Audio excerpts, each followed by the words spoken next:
Hello, good morning, guys. My name is Ian Shepard, and I'm the owner of Right Start Newcomer Services. Welcome to today's Learn Canadian English lesson. So I'm so happy to be here. This is the last background that we use. This is from our Canada Day one, but I kind of like it, so we're going to keep it for today. But just before we begin, I'd like to acknowledge that Right Start Newcomer Services conducts business in Chibuktuk, which is how you say Halifax in the Mi'kmaq language. This city is part of the ancestral unceded territory of the Mi'kmaq people. This means that when settlers came, the Indigenous people did not surrender their territory and instead signed treaties with Europeans. As a business, we're committed to upholding these treaties as we continue to build relationships between settlers, newcomers, and Mi'kmaq people. Okay, great. So as usual, I'd love to hear from you guys. Who's watching? What's going on in your lives? Where are you watching from? Anything you guys want to say, put it in the chat. And if you're watching the replay later, also you can use the chat to ask questions and participate in the lesson. And I'll get to those comments, whether they're on Facebook or YouTube later on. Sorry about Monday. So I did cancel Monday's lesson because I got my second coronavirus vaccine. I was feeling a little bit worn down, a little bit tired, a little bit nauseous, and I had a headache. So I decided to cancel Monday's class. But don't worry, we will make up that class on next week on Monday. It will be about the weather. It'll be a great lesson, so please join us on Monday, same time, same place, and I look forward to seeing you then. So Rodrigo's here this morning. Hey, Rodrigo, good morning. How's everything going in Chile? Good to see you again. Thank you so much for joining us. And Victor's here from the Dominican. Hey, Victor, good to see you again, and I hope everything's going well in the Dominican. And Bay is here from Brazil. Hey, Bay, how's it going in Brazil? So awesome. We have a good group this morning. I hope you're excited about today's lesson because I think it's a good one. I think it's important to talk about this stuff. So today we're going to be talking about learning strategies. So some ways that we can maybe learn English a little bit better, learn a little bit faster, help retain what we learn a little bit better. So hopefully today we'll go over some tips and it's going to be very interactive. So I want to hear from you guys. What are your best strategies for learning English? So we can discuss those. We can share with each other. We can have a bit of fun. And then at the end, I have some resources that I want to share with you that I hope will be useful. Maybe a few of them you haven't heard of before. So just want to say hi to Luis. Luis is here as well. Luis, you're also in the Dominican. So you and Victor are maybe Dominican buddies. So I don't know if you know each other already, but maybe you can be good friends. And Hugo is here as well. Hi, Hugo. Hugo, are you praying? Are you saying thank you? But it's good to see you, Hugo. Maybe, Hugo, can you tell us where you're at in the world? And Irene's here from Russia. Hey, Irene, how's it going? I know you had a birthday yesterday. Was it yesterday or the day before? So happy birthday. This is a good expression. So in English, if we miss somebody's birthday, what should we say? So I want to wish Irene a happy birthday, but I forgot. So what do we say if we want to wish somebody a happy birthday, but it's after that day? So you can just put that in the comments section and everybody wish Irene a happy birthday. Happy something birthday.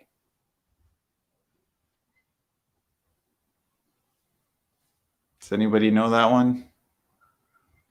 And Damanta is here. Hi, Damanta. Good to see you. Welcome to today's lesson. Very good to see you. So what should we say to Irene? It's a day after her birthday. Let's say happy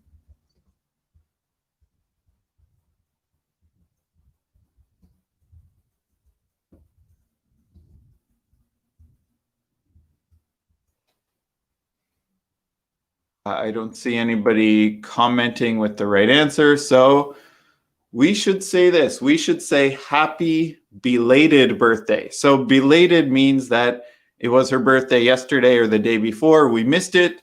So we just say happy belated birthday. And you can see the word late in belated. So that's a good way to remember it. We're a little bit late, so we say happy belated birthday to Irene. Okay, actually, I didn't really miss her birthday. I sent her a little post on Facebook saying happy birthday. But for you guys, if you missed it, you can say happy belated birthday. Okay, let's move on. And let's get into today's lesson, if that's okay with everybody. Or we could just chat. If you don't want to do today's lesson, we can just chat, and that's fine with me. All right. 1 second. All righty. Is that looking good? Let's play this. There we go. All right. So as I mentioned, today's lesson is about learning strategies. So we're going to do a little discussion to get started, and we're going to discuss what are learning strategies. I've chosen 5 learning strategies that I think are useful for you guys to learn English. And then I've got some resources at the end. As usual, you can ask questions, you can participate. I'm going to be asking you questions throughout, and you can share your tips as well. So Victor, great, you learned a new word, belated. Really, we only use that word when we're wishing somebody a happy birthday. So we don't use it in other cases, as far as I know. It's just about wishing somebody a happy birthday when we've missed it. And you're very welcome, Irene. I hope you had a great day and you had a nice celebration. Okay, so does that sound like a good plan? So let's have a little chat. So I want to hear from you guys. You can answer these questions in the chat as usual. So number 1, why are you learning English? So what's your main reason, or what are some of the reasons why you're learning English? So I'd like to hear that. That will tie into one of the tips we have later. Number 2, what are your best and worst English skills? Okay, so I think that's a good one. What are your best and worst English skills? So are you good at speaking? Or are you good at listening? Are you good at reading? Or are you good at writing? So what's your best, and maybe what's your worst as well? So I don't know. When I was learning, I learned Chinese when I lived in Taiwan. I learned Spanish when I was in university. We learned French in school here in Canada. Probably my best was probably reading. I'm a visual learner, so I'm good at reading things. And my worst was probably speaking. Because, I was a little bit shy. I was a little bit hesitant to speak in these languages because I thought people would laugh at me. I thought my classmates would laugh, the teacher would laugh, the people I spoke to when I practiced would laugh. So maybe I had sort of low confidence when I was speaking a new language. So for me, my best was reading, my worst was speaking. And the third one, how do you learn best? So do you learn best in a classroom? Do you learn best at home by yourself? Do you learn best by reading grammar books? Do you learn best by looking up new words in a dictionary? So think about these for yourself, because I think that's really important when you're learning a language, to know, first of all, why are you learning? Second, what are your good skills and your bad skills? So if they're good, sometimes people tend to focus on what's easy for them. So they're good at speaking, so that's what they like to do, only speaking, and they ignore the reading and writing and everything else. And then finally, how do you learn best? So it's really important to know how you learn best, so you can apply this to everything that you learn in life, whether it's English or any other skill. So I want to hear from you guys. Any of these answers would be great. So Irene said, yes, it was an incredible day. So great. That's awesome that you had a good birthday, Irene. And Rodrigo says, because I'm going to move with my family to Canada and also studying in a college. Okay, great, Rodrigo. So your reason for learning English is you're coming to Canada. So that is a great reason. And if you don't have good English, it's going to be hard in Canada, right? You're going to have a challenge, doing well in college, getting a job, all that stuff. So that is a great motivation to learn. So thank you for sharing, Rodrigo. Speaking and listening. So I guess speaking is your best. Listening is your worst. Am I reading that right? And 3, in conversation groups like Zoom video calls. Okay, great. So Rodrigo, that's a great tip. Join some groups, conversation groups, maybe through Zoom. I don't know if it's free. I don't know if it's paid. But I know, places like libraries often have these types of services. You can join conversation groups and practice your English that way. So awesome tips, Rodrigo. Thank you for sharing. So I think those are really, really great for practicing your speaking and listening. But, if you're working on your reading and writing, you might have to try something else to learn the language. Okay, does anybody else want to share? I'd especially like to hear number 1. Why are you learning English? So is it for immigration? Is it for fun? Some people learn for fun because they just like to learn. And they like English. They like to learn English for that reason. And actually, that is probably the best way to learn, is if you're doing it for fun. So we call that intrinsic motivation. You're motivated from the inside, right? There's not something out there that you want to get. You're learning because you love it and you like it, and that's something that's really important to you. Okay, so let's hear from Victor as well. So Victor says he has plans of traveling there to Canada. Awesome. Can't wait to have you here, Victor. Listening and speaking are a challenge for you. Okay, so maybe listening is easiest and speaking is hardest. Am I reading that right? So great, good for you, Victor. And practicing, not much of a chance to practice. So that's a problem, right? So you learn best by practicing, but you don't have enough chance to practice, especially if you're not living in an English-speaking country. So maybe you can find a conversation group like Rodrigo said. Maybe you guys can reach out to each other. Where's the conversation group, Rodrigo? Can Victor join? Making friends with people is also a good way. So maybe you have Canadian or American friends that you can make in your country. Maybe, there are some classes you can take there. There's always, nowadays there's online classes. You can get a tutor from anywhere in the world. So there's lots of opportunity these days, I think, to practice, even if you live in a place where there's not many English people or English schools. Okay, great. So let's move on. Luis, I'm learning for immigration, and 4B, let's say 2B, more competitive in my professional area. So that's great, Luis. So immigration, yes, and for your work. So, English is the universal language these days, whether we like it or not. So it's used for business, it's used for trade, it's used for employment, it's used for so many different fields.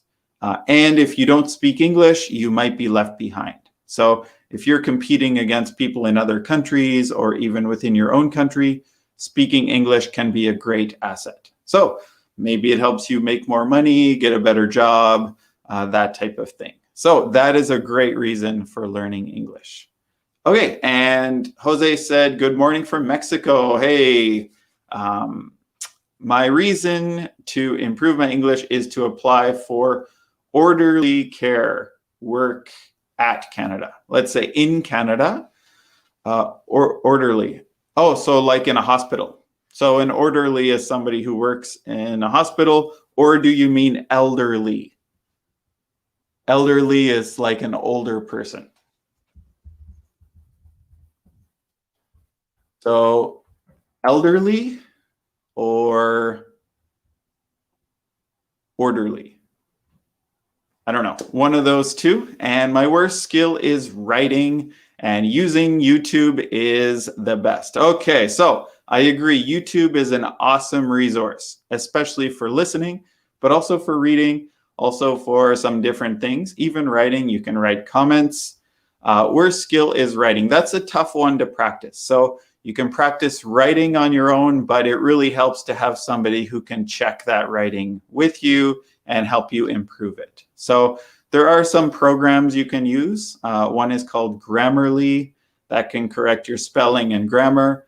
But yeah, it might be a challenge getting somebody to give you feedback on your writing unless you have a teacher. Okay, thank you for sharing, Jose. That was great. Luis, my worst skill is speaking and the best is reading.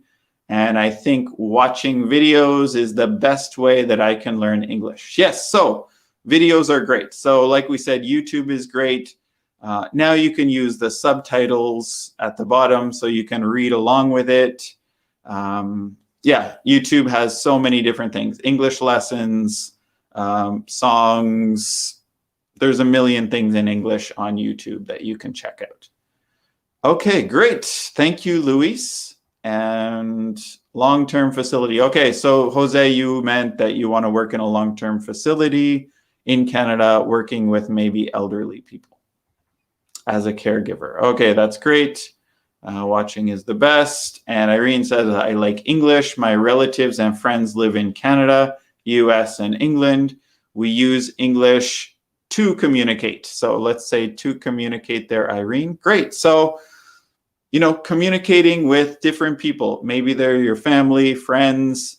English, like we said before, is the means of communication for a lot of people and a lot of businesses. So that's great. I think it's speaking and writing. So speaking is best, writing is worst, or vice versa.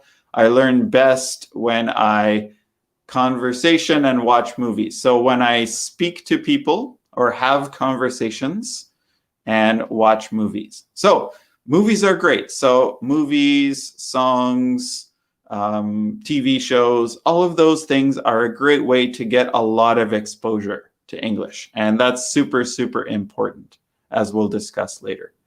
Okay, thank you guys so much for your feedback and your answers to those questions. They were really great. So keep these in mind, right?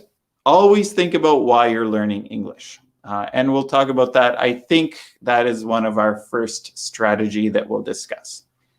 All right, so very quickly, what are learning strategies? So basically, a learning strategy is a method that students use to learn something. So in our case, we're talking about learning English. But you can apply these strategies to basically anything that you want to learn. The benefit of learning about strategies is that they can help you learn better and faster, and also allow you to better remember what you learned.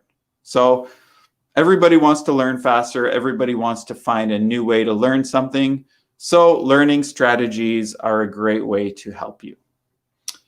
So let's go through our strategies. I thought of 5, but there are many, many more. And maybe if you think of other ones, you can add them to the chat. So number 1, set learning goals. So I think it is very important to set many learning goals, not just one. So be clear about what you want to learn and why you are learning it. So that was one of the questions we had at the beginning. So why are you learning English, right? But you can also make smaller goals, right? And say, my goal is to learn 10 new words a day in English, and write it down. And also hold yourself to doing that each and every day. Maybe your goal is to understand a Harry Potter book in English because you want to read it with your children, right? Or maybe it's writing a letter to your child's teacher. So set big goals, right? I want to immigrate to Canada. I want to learn to communicate with my family. And then you can also set little goals as well. So write them down, put them on the wall, put them somewhere where you'll see them, and each day work towards accomplishing those goals. So some of the benefits: it provides a path to success, it increases your motivation, you can measure your progress, gives you focus and purpose, and it gives you a challenge. So it's good to have a challenge when learning English, right? Something to push you forward. So if you set a goal, you can see if you're reaching that goal. Okay, and think about it. Some of you already answered. So what is your goal? If you want to write it in the chat, if you didn't answer before, go ahead, or you can just think about it. So you can think of a main goal, and can you think of maybe some smaller goals as well?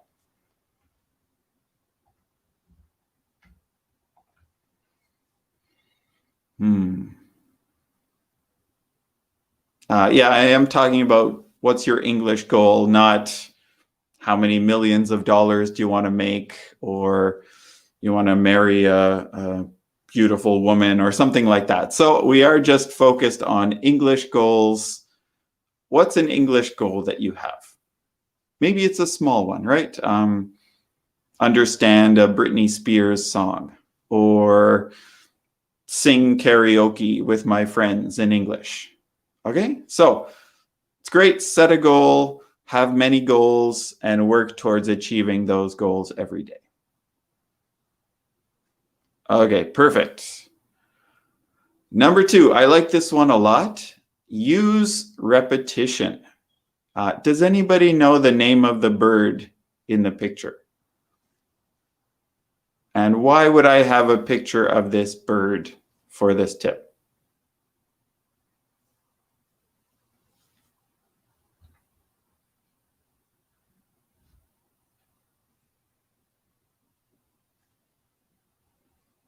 Okay, let's go to Rodrigo's answer. So Rodrigo says he wants to live a peaceful life in Canada, have an immersion in the Canadian culture. So I guess you mean to immerse yourself in the Canadian culture.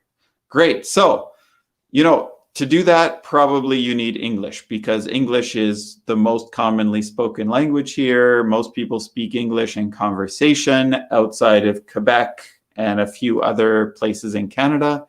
But to fully immerse yourself in Canadian life, you'll need to have pretty good English, or else you'll feel you're left out, you don't have any friends, that type of thing. So great points there, Rodrigo. Let's move on to number 2. So repetition. Repetition means to repeat what you hear, what you see. Remember, practice makes perfect.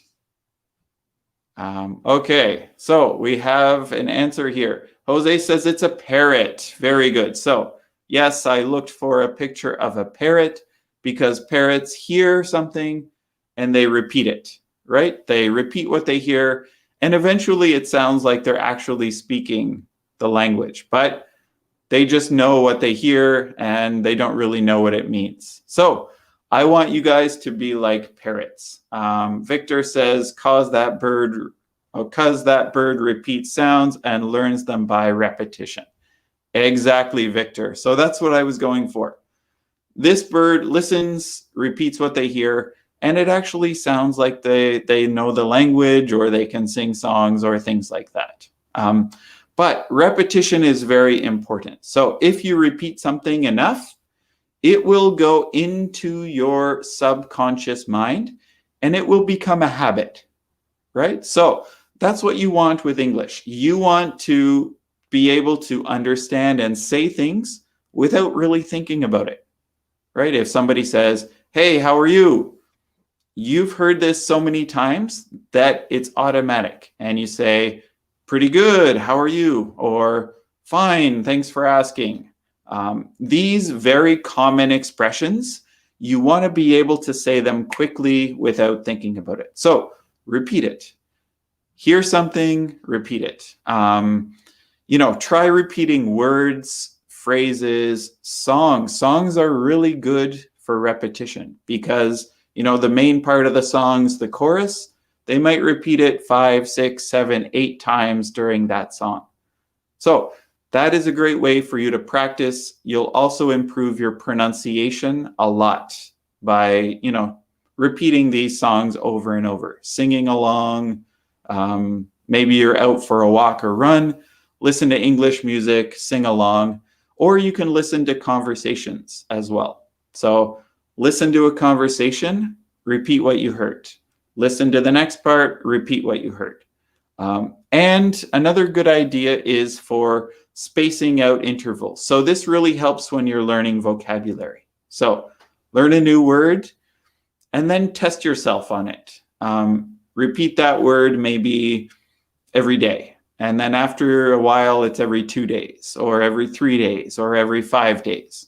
And I'll tell you about an app later that's really useful for that. And Irene says, speak like a native speaker because I write and dream to write books in English. Oh, that's great. So speak like a native speaker, exactly. And we do that by repeating what they say. For writing, I mean, you can also copy what somebody says. Copy and maybe change it a little bit. So if they wrote a sentence, I went to the store yesterday, change it a little bit. So write the main idea. I went to the school last week, right? So you take what they wrote, you repeat it, but you might change it a little bit and you substitute words in to change the meaning. Great. So that was tip number 2. We have a question. Here's a good question. What English song do you sing the most? So what's your favorite English song? What song do you like to sing to work on your repetition? What is my favorite English song? That is a good question. Oh, man. I don't know. I really like, who do I like? I like Jeff Buckley, but he died. I like Tool. I don't know if anybody knows Tool, but it's probably my favorite band. So I'd probably say a Tool song, but I can't think of one right now. But anyway, so for you guys, what English song do you sing the most? This is what YouTube is really good for. So you can look up a song.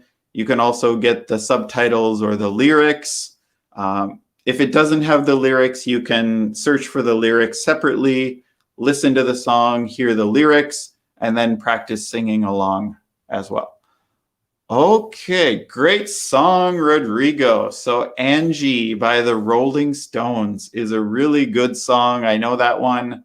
It's a beautiful song, and the lyrics are really good as well. So great song, great tip. You guys, if you don't know Angie, go to YouTube after today's lesson, practice your singing, okay? And scare your family members and friends with your singing. At least I would, because I'm not the best singer. Okay, great. And Luis, actually Peaches by Justin Bieber, but it's too difficult for me. I need to see the lyrics to understand. Okay, so I know Justin B. I think that's Justin Bieber. He's a Canadian. And Peaches, I think that's a new one. You know, I don't really follow Justin B, but it's too difficult. So that's a great idea. Take the lyrics, one side of the screen, put the song on the other side, listen, repeat, and then check the lyrics to make sure that you're reading it correctly. Or you're saying it correctly. So probably a good song. I will check it out later, Luis. Thank you for your suggestion. Victor says, I don't have a favorite song, but he likes several bands. Dave Matthews, yes, I like Dave Matthews too. Queen is amazing. So Queen, the lead singer, Freddie Mercury, had one of the best voices around. They have some really good songs and really good songs for practicing English. Red Hot Chili Peppers, I love them too. They're amazing. So those are great. I mean, just choose a few of their songs, look up the words in English, sing along with them, and then eventually you don't need the words anymore. You've just memorized it because you practiced it so many times. Okay, great tips, Victor. Great bands. Bae, Fiona Apple. So I know Fiona Apple every single night. Sorry, Bae, I don't know that song, but I will check it out. Fiona Apple has a lovely voice, a beautiful voice, and definitely we should go check her out on YouTube. Thank you, Bae. And Victor says, and a lot more. Okay, cool. Oh, that's a nice one, Edith. So Your Song by Elton John. So Elton John's another good one. So he sings very clearly. You can hear the words that he uses in his songs most of the time. And your song is very romantic as well. So if you like romantic music, that's a really good choice. So great tips for songs. So music, songs are really good for practicing your ability to repeat. So your ability to listen and repeat what you hear. Okay, awesome. Let's move on to tip number 3. So this one could be the most important one. I don't know which one is most important, but you need to get lots of exposure to English if you really want to learn.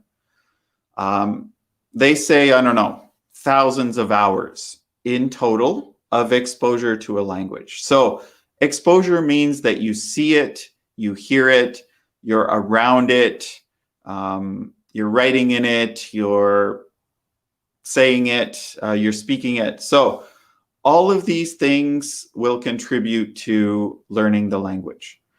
How much is a lot? They say at least 1 hour per day of exposure plus another 30 minutes of active study. So active study means you're working to improve a specific skill. Like you're working on your writing, you're checking it, you're changing the vocabulary, you're checking the spelling, all that stuff. Or maybe you're doing a speaking lesson with a teacher, right? 30 minutes a day is probably enough. But then there's also the exposure part. So this would be listening to music or watching a TV show or watching a movie or reading a newspaper story. That is exposure. So you want both. You want the active learning, that's the 30 minutes, and then you want just being exposed to the language. So both of those are really important, and it's important to get enough, right? If you only do, say, half an hour of study once a week, that's not enough to move you forward. If you do half an hour a day, plus you watch a movie in English every day, that should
Hello, can you guys hear me, see me?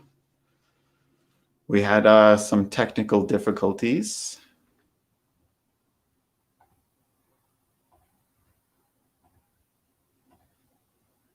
You guys still there? Okay, Rodrigo, we're good. Sorry about that. I don't know what happened. Stupid internet. Okay, I'm back. Great. Thank you guys for not leaving. So where were we? Talking about exposure. You need, like we said, an hour or more per day, plus some, 30 minutes of actively studying the language. And the last thing there is to be consistent, show up, study every day. If you miss a day, that's fine. Just start again the next day. But you want to aim for at least, 5, 6, or 7 days a week that you're actually studying the language. But, you can take a little break, take a day off, take a weekend off, but get back on it because you will forget it pretty quickly if you're not using it very much. It's like what happened to my Chinese after I left Taiwan. That was like 15, 16 years ago. I forgot most of it because I didn't use it, right? I'm sure it would come back to me if I tried again, but if you don't use it, you lose it. Okay, so here's a question for you guys. How many hours per week do you practice or study English? So are you doing an hour a week? Maybe you come to one of our live streams 2 hours a week, 5 hours a week, 10 hours a week? I just want to get an idea about what you guys are studying right now.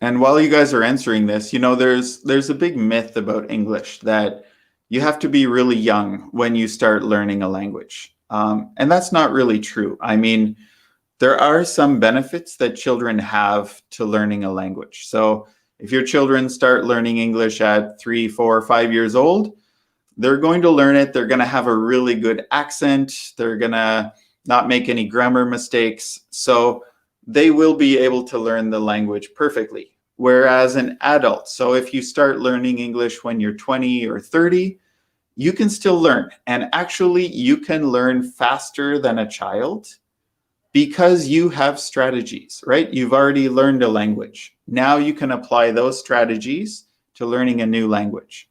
And you can apply, some grammar rules that you've already learned. Some words might be similar in other languages. And you know how to study, right? A child doesn't really know how to study something, but you guys are adults, you know how to study. You'll be able to learn a language a lot faster than a child can, actually.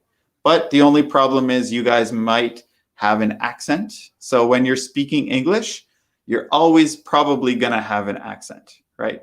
You're not going to sound Canadian. You're going to sound like you have a German accent or a Spanish accent or something like that. That's one thing that happens if you learn a language later in life.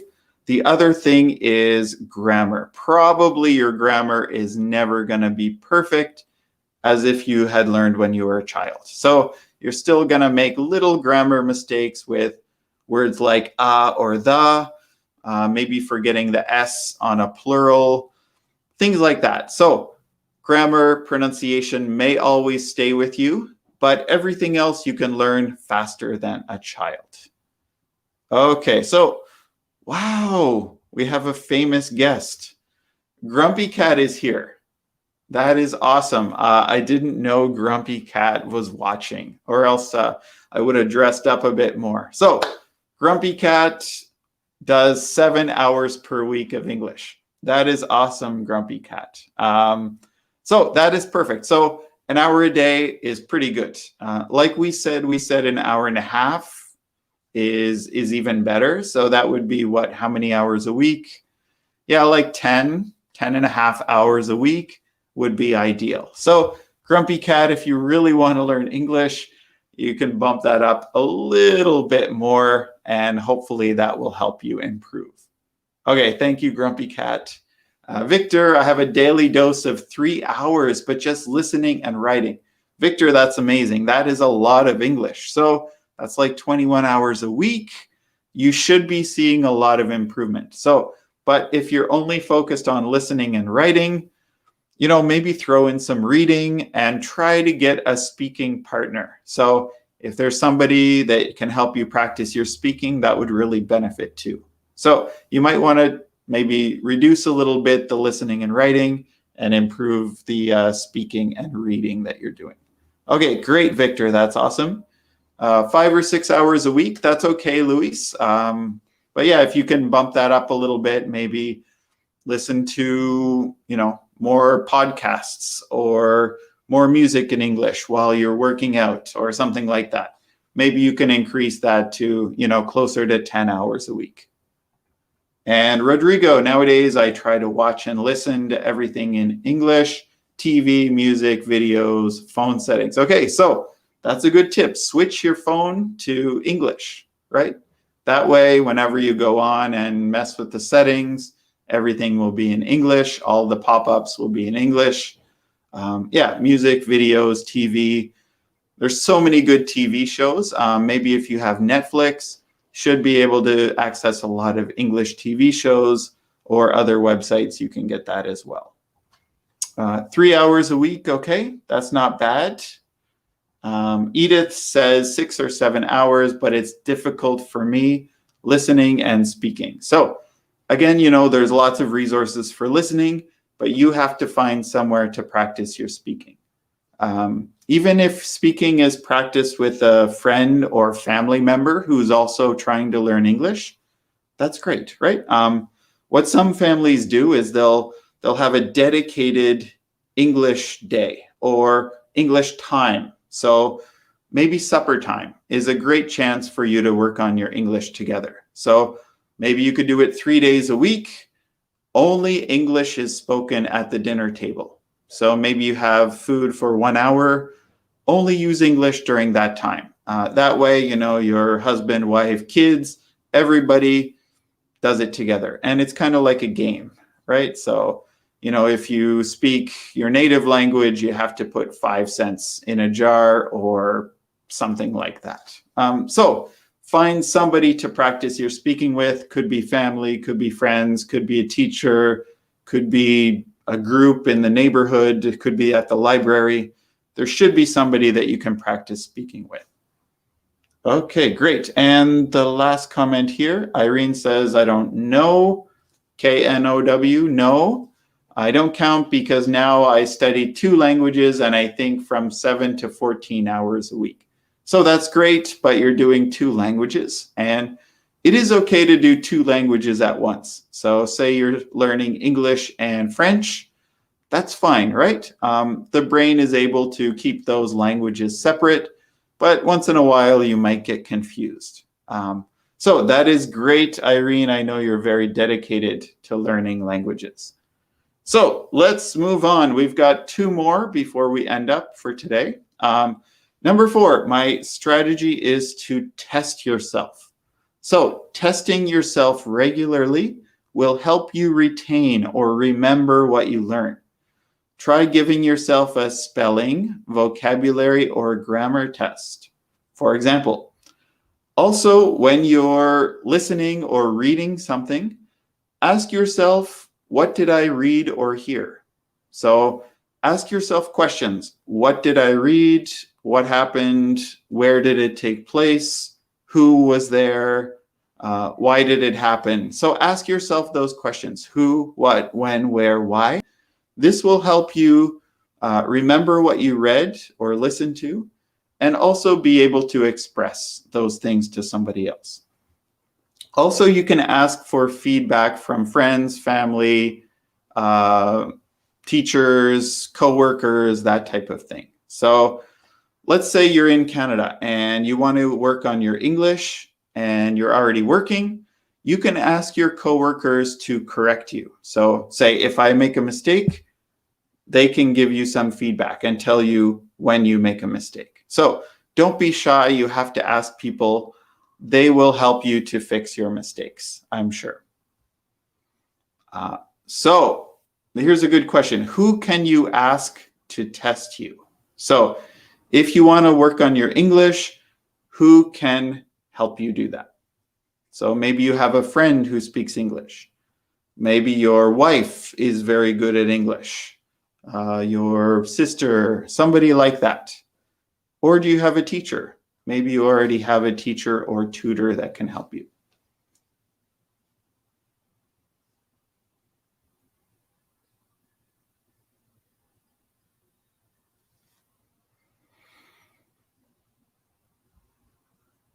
Wow, we have 12 people. That's awesome, including Grumpy Cat. So 11 people and a cat. That's really good. So I'm really happy about that, you guys. Maybe you don't have anybody to test you and you need to find a tutor or teacher or something like that. That would be a great idea. And nowadays there's lots of sites, there's lots of schools who can offer those types of services. Okay, in the interest of time, we're just going to move on. The last tip I have for you, or strategy, is don't translate. So this is going to be a hard one for some of you. To really improve in English, you need to start thinking in English. And translating from one language to another slows you down. It keeps you stuck in the structure and the pronunciation and everything of the first language.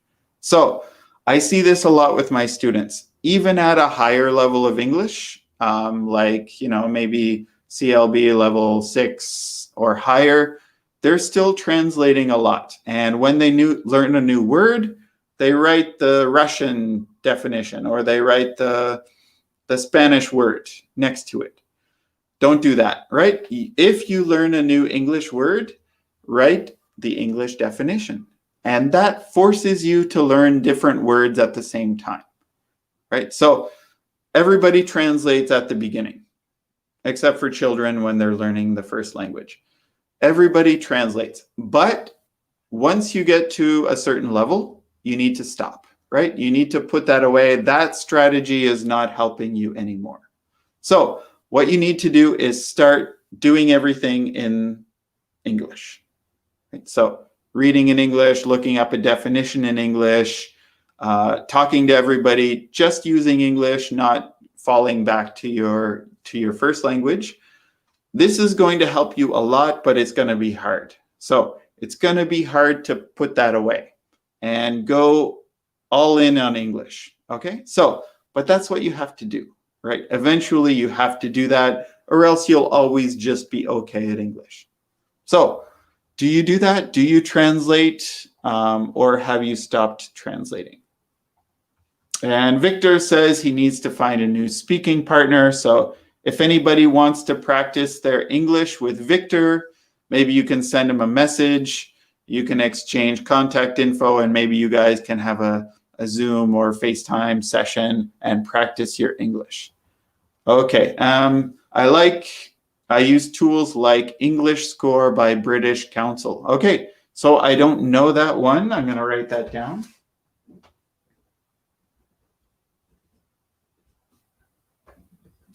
But I do know the British Council. They have some really, really good resources. So check that out. Maybe that will help you do some tests and get some good practice.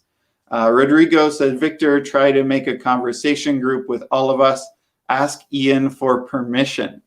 So do you need my permission? Yeah, I mean, I'm thinking about doing like a conversation group. If I set it up, I'll let you guys know, but you're more than free to do it on your own, right? So I can do it. Maybe I'll set that up sometime soon, but you guys can always do it on your own. Okay, great. Okay, awesome. And the last question we have, do you still use translation to learn something? So are you still translating from English to another language, from another language to English, and back and forth? Or do you use Google Translate a lot when you're trying to understand something? Again, it's a good tool at the beginning of learning a language, but later on, it's no longer a good tool. It's slowing you down and holding you back. Okay, so think about this one. Do you still use translation? And are you going to stop using it? Because realize it is holding you back. Okay, so I know we're running out of time, so I have a few tips or a few resources that you can use. YouTube is great. We talked about that quite a bit already for songs. TED Talks are on YouTube. Just go to YouTube and search for TED Talks. These are longer, more academic types of listening practice. So it's usually like a lecture. It's about a certain topic. It might go on for 5 to 20 minutes. And you'll learn a lot of good vocabulary. And the speakers are really professional. So they do a really good job, and most of them are really easy to understand. You can get clips from movies or videos. You can get lots of English lessons as well. So tons of stuff on YouTube. The second one is really good too. It's called Quizlet. So let's just see if I can bring up that website right now. Give me 1 second. I'm just going to bring up Quizlet.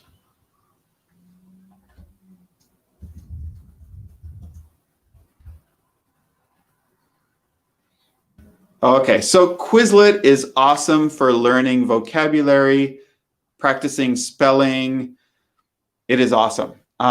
So for example, I'm using it with one of my students who's practicing for the IELTS test. And we made some flashcards of IELTS words that might come up on the test. So basically it's flashcards. So you would have the word, the new vocabulary word on one side, and then the definition on the back. So once you make a list of flashcards, so what the heck happened?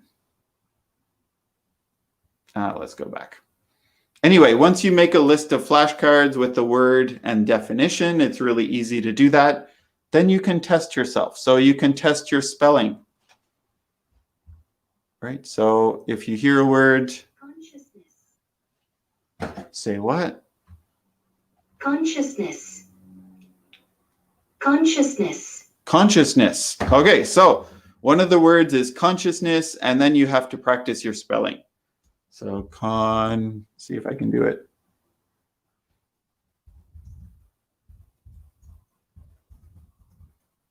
Is that right? Consciousness. Intermittent. I got it. And then the next word comes up, and then the next word. So this is really good for practicing spelling, listening, vocabulary. There's some games that you can do. You can also find flashcards that are already made up. So you can search on a topic, say you want to learn about business English. Search business English, you'll find a list of flashcards that are already made up for you, and you can use those. So Quizlet, I think, is a really, really great resource for you guys. All right, let's go back here.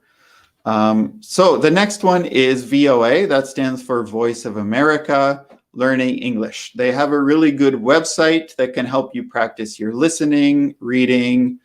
They have vocabulary as well.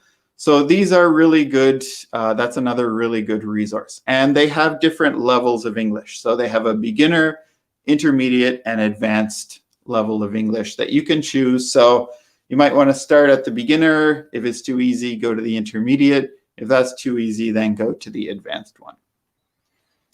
Google Pronounce is a good one. So if you find a new word, so instead of translating it, you can just go to Google.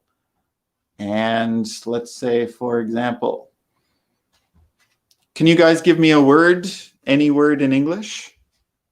And I'm going to Google it, okay? So let's go to Google.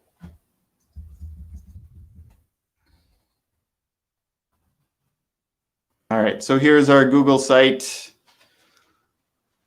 Like Rodrigo said, maybe you want to change it to English, so everything's in English.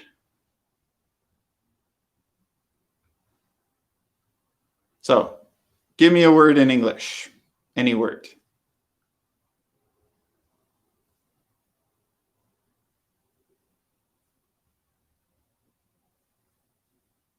I can think of a word.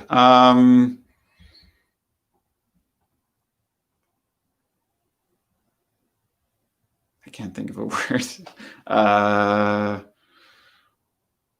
Envelope. Okay, thank you. All right, so Rodrigo gave us a word. So let's say you're reading something, you see this word, you don't know what it means, you don't know how to say it, you can just Google it. So what I'm going to do is type in envelope pronunciation. Okay, and then we get this. Let's zoom in a bit. So it's really cool. It gives us the word envelope, and it gives us the pronunciation. Envelope, envelope. We can hear it. Envelope. Envelope. Envelope. We can also choose which pronunciation we want. Do we want American or do we want British? Oh, cool. Let's go with American. Do we want it slow? Maybe it's too fast. Envelope. Oh, envelope. Envelope. And we can also practice. So if we have a microphone, we can record ourselves and it will tell us if we did a good job. Let's see if that works. Yes, Google, you can do that. Envelope.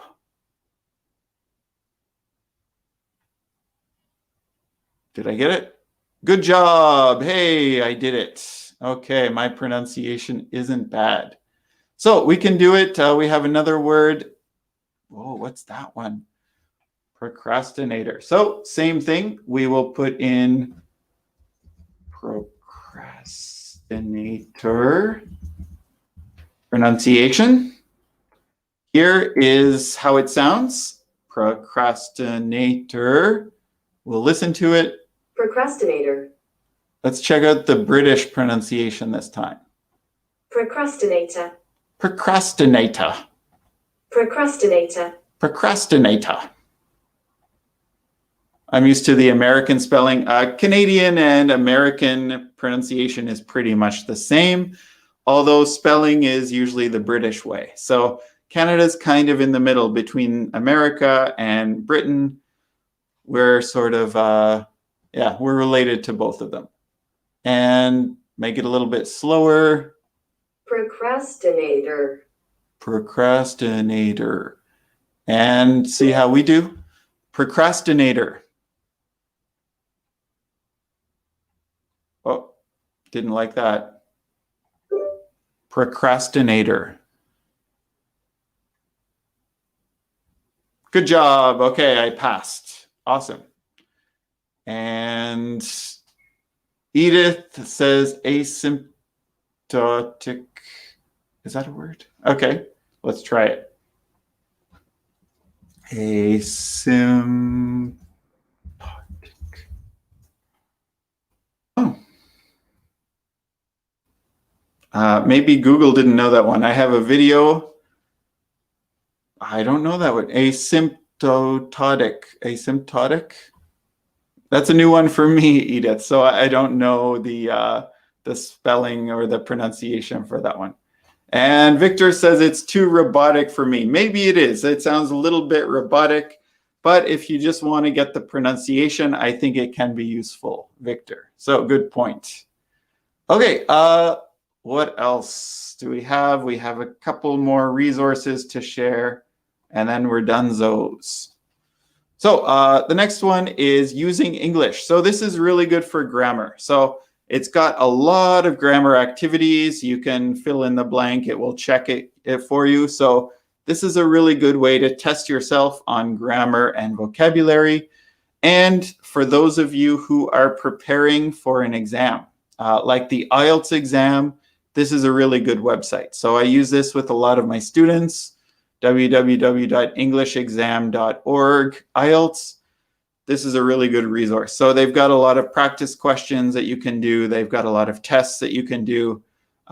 So these are just some of the many, many, many English resources that I would recommend. So we're pretty much done. So today we had our discussion. We talked about what are learning strategies. We talked about our 5 strategies for improving your English. And then I shared some of my favorite resources with you guys. Thank you guys so much for coming. Again, my business is Right Start, Newcomer Services. Here's our website. So today's lesson will be up on the website in a few hours. You can send me an email if you want. So just say hi, info@rightstartcanada.ca.